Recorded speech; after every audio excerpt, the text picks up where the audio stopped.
Hello friends, આજે આપણે બનાવશું ટોપરા પાક, જે એકદમ બાર જેવો જ બને છે અને માવાની પણ આમાં જરૂર પડતી નથી.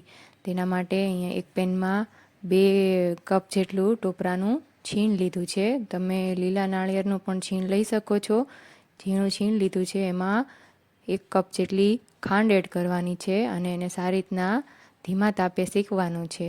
2 મિનિટ શેકાઈ જાય એટલે એમાં અડધો કપ જેટલી ઘરની મલાઈ લીધી છે અને 1 કપ જેટલું એમાં મિલ્ક પાવડર મેં એડ કર્યો છે.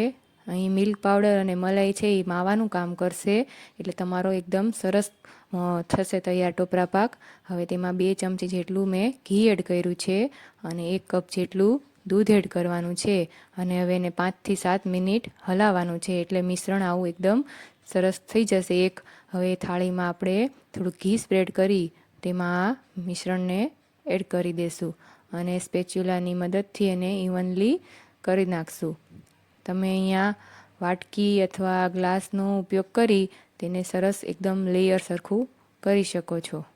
જો આવી રીતના એકદમ સરખું લેયર કરી નાખવાનું છે. પછી એની પર તમે બદામ અને પિસ્તાની કતરણથી ગાર્નિશ કરવાનું છે. અહીં તમે કાજુ પણ લઈ શકો છો. તમારા મનપસંદ ડ્રાયફ્રૂટ લઈ એને એડ કરી હવે આવી રીતના એને પ્રેસ કરી દેવાનું છે. હવે એને 5 મિનિટ ઠંડુ થવા દેવાનું છે. થોડુંક ઠંડુ થઈ જાય એટલે એના આપણે આવી રીતના પીસીસ કરી લેવાના છે.